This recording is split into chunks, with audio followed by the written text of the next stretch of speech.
Hello class 8 बच्चों, आज हम पढ़ेंगे हिंदी में चैप्टर 18 जिसका नाम है गुणकारी पेड़।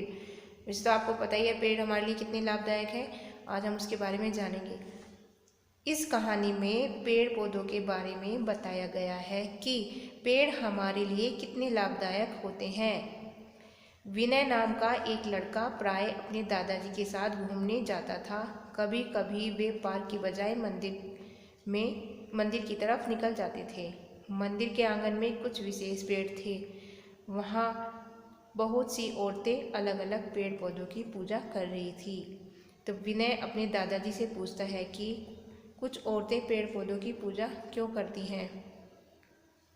तब दादाजी विनय को बताते हैं कि पुराने समय में शिक्षा का अभाव था, इसलिए भोले भाले लोगों को किसी चीज़ का महत्व समझाने के लिए विद्वानों को उसे धर्म से जोड़ना पड़ता होगा। सही तो हम नहीं बता सकते, लेकिन जो मानना है लोगों का कि जो पहले लोग होते हैं वो पढ़े लिखे नहीं, सब लोग पढ़े लिखे नहीं होते थे, इसलिए उन्होंने और कोई बात उन्हें समझ में नहीं आती थी, लेकिन जो धर्म से जुड़ी बातें होती थी वो उन्हें जल्दी समझ में आ जाती थी। इसलिए हमारे जो विद्वान लोग थे उन्होंने पेड़ पौधों की पूजा करना एक धर्म से जोड़ दिया था। फिर दादाजी उसे समझाते हैं, यदि मैं तुमसे ये कहूँ कि तुम रोज़ गमलों में पानी डालो तो पौधा हरा रहेगा, और यदि ये कहूँ कि यदि तुम पौधों में पानी डालोगे तो तुम्हारे अंक अच्छे आएंगे, तो तुम दोनों में से किस बात का असर ज़्यादा होगा। अगर तुम्हें ये कहा जाए कि तुम रोज़ पेड़ पौधों में पानी डालो तो अच्छा रहेगा, पेड़ पौधा रहेगा, तुम पानी डालोगे नहीं। और अगर आपको ये बोल दिया जाए कि भाई तुम रोज़ इसे सुबह शाम पानी दिया करो पौधों को तो तुम्हारे नंबर अच्छे आएंगे, तो मुझे लगता है कि जितने भी स्टूडेंट्स हैं सभी वो सुबह शाम पेड़ पौधों को ज़रूर पानी देंगे, है ना स्टूडेंट्स। तब विनय भी इसी तरह तुम्हारी तरह तपाक से बोलता है कि अच्छे अंक लाने के लिए तो मैं दो बार पानी डाल सकता हूँ। दादाजी विनय को समझाते हैं कि वृक्ष न केवल अपने उत्पादों से मानव का भरण पोषण करते हैं, बल्कि वे प्राणवायु भी देते हैं। कार्बन डाइऑक्साइड लेकर ऑक्सीजन हमें वापस देते हैं। करते हैं ना ऐसे पेड़ पौधे, आप सबको पता है ना इस बारे में। और यदि हम इन पेड़ पौधों का संरक्षण नहीं करेंगे तो क्या हो जाएगा, मानवता ही खतरे में पड़ जाएगी। वृक्षों और पौधों से आयुर्वेद में प्रत्येक बीमारी का इलाज किया जाता है। औषधि और ऑक्सीजन के कारण कुछ पेड़ पौधों की पूजा का चलन भी शुरू हुआ होगा।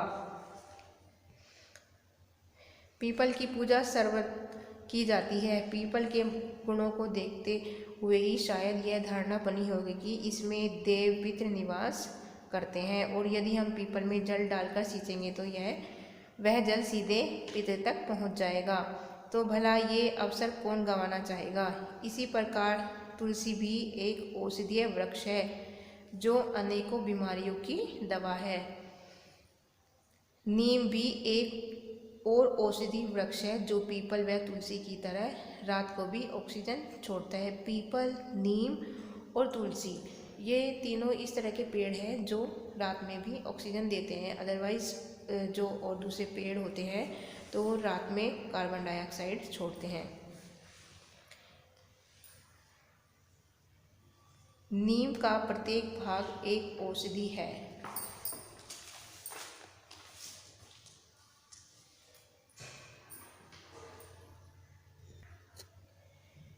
नीम ये क्या काम आता है, त्वचा के रोगों के लिए तो यह पेड़ रामबाण है।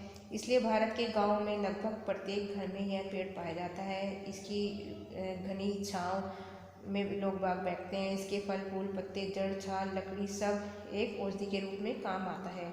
और जो हमारा तुलसी का पौधा होता है वह क्या करता है, वह तुलसी की चाय बनाकर पीते हैं, उससे हमारा क्या रहता है, आराम मिलता है हमें बहुत। उसकी चाय पीने से जुकाम खांसी में आराम मिलता है। गले की जितनी बीमारियां होती हैं उनमें आराम मिलता है। जो उच्च रक्तचाप होता है और कैंसर जैसी बीमारी में भी ये बहुत लाभकारी होता है। इसलिए हम सभी से किस नाम से पुकारते हैं, तुलसी मैया के नाम से पुकारते हैं। इस प्रकार केले की पूजा व केले को सनातन धर्म में विशेष स्थान है।